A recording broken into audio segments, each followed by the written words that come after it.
Hello folks, my mic is this time on the table. I tested that it should capture my voice pretty well, even when it's on the table and not on my head. I hate to keep mic set on my head. That's for some odd reason my ears don't like it. So from now on, I'm doing it this way, provided there won't be any. Provided that quality of voice doesn't suffer from that. Another new thing, I got a new haircut, pretty much the same as the previous one. Also, I cut my beard completely. So, from now on, you can see the progress of me growing a beard, how effective my genes are in that sort of activity. Nonetheless,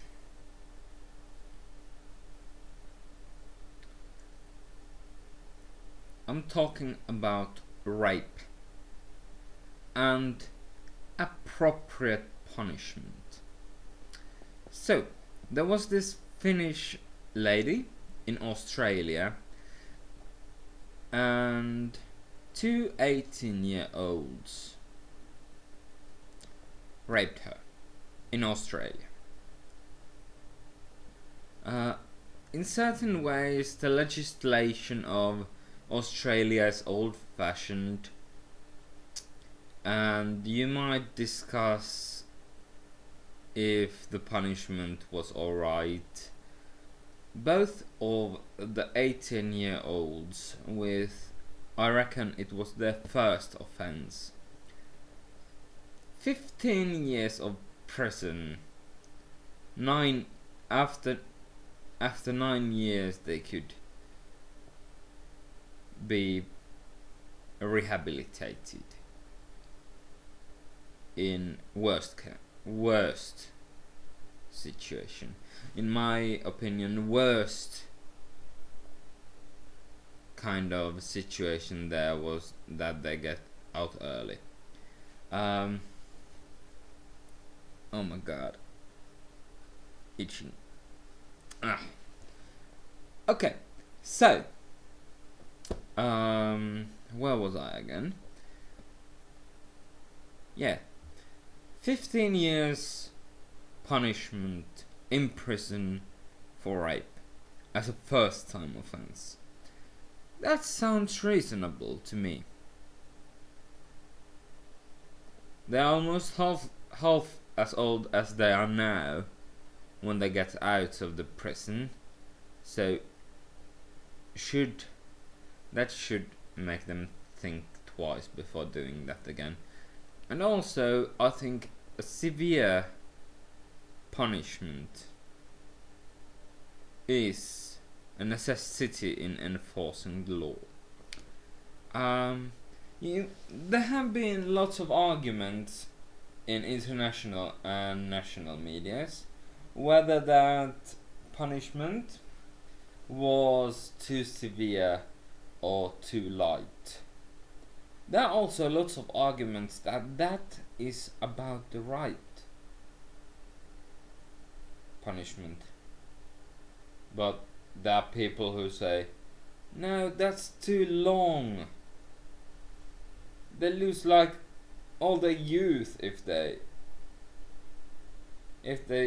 sit 15 years in prison. Well, who thinks about that lady's youth who was raped? Fucktards. People have equal rights. That's what I think.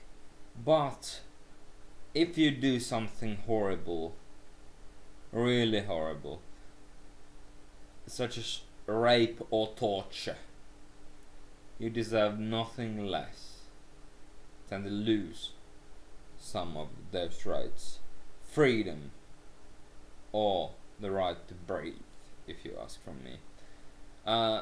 These kinds of things who leave long-lasting damage, in my opinion, are worse than short-term afflictions like manslaughter and murder. Why? Why do I think murder is less damaging than rape or torture?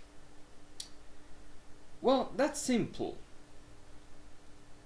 If you rape someone, they will carry the scars of that incident for decades, for the rest of their lives.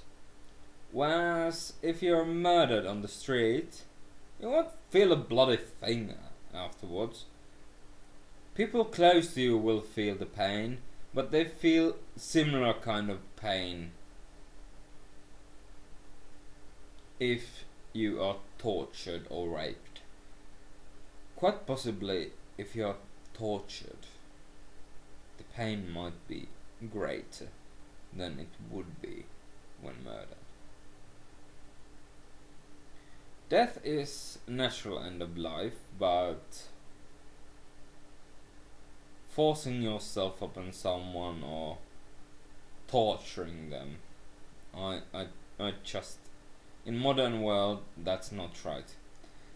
As a historian, I understand the historic qualities and values behind both rape and torture, and under certain circumstances I might be able to condone to torture, but not rape. Not even if rape was used as a form of torture. That's just plain wrong. It's like pedophilia without both being adults. It's hard for me to properly explain why I think rape is the second worst crime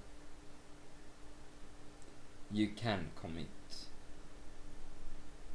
There's no justifying rape. Nothing can justify rape. She wore slutty clothes. You're a pervert. She was such a tease.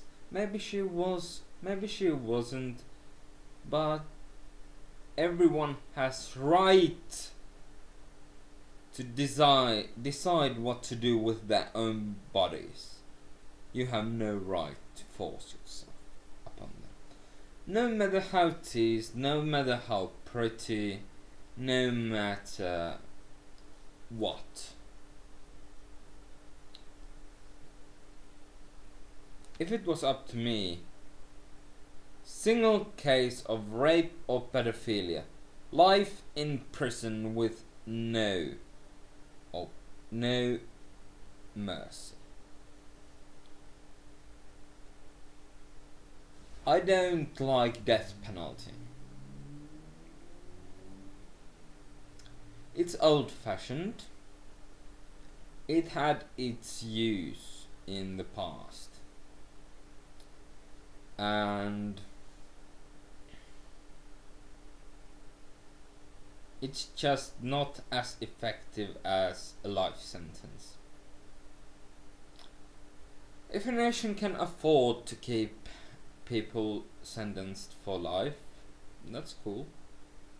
I think prisoners who have been sentenced for life, we should do like it's provided in some old cultures. You do a crime, you go thrown in a mine.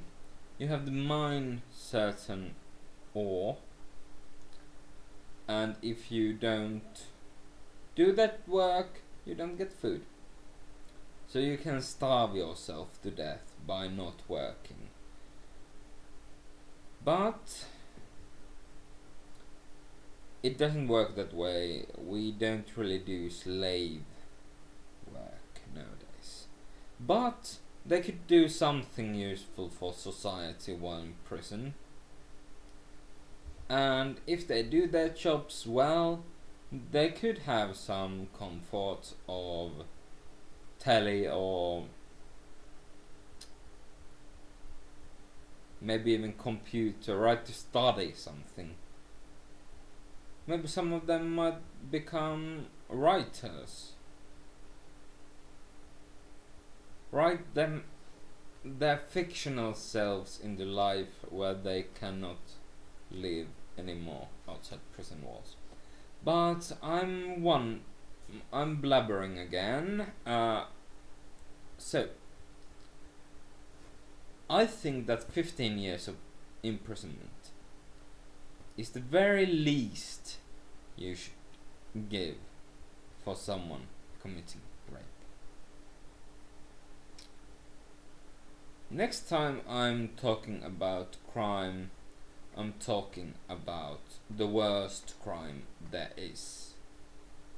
The worst possible crime you can commit. Look forward to that one. I think you'll be having it this week. Next time I'm making a video, I might have and accomplish this heinous act of villainy. So, maybe even tonight, I might have a guest on my video. We will be arguing about something. If you wish to affect the decision of the topic, you have around, I'd reckon, 10 hours to comment me, PM me your opinions, like this video, rate this video, for the fuck of it, follow me if you like. My name is Antti Nevalainen, and I'll see you on the next Wings of the Ruin.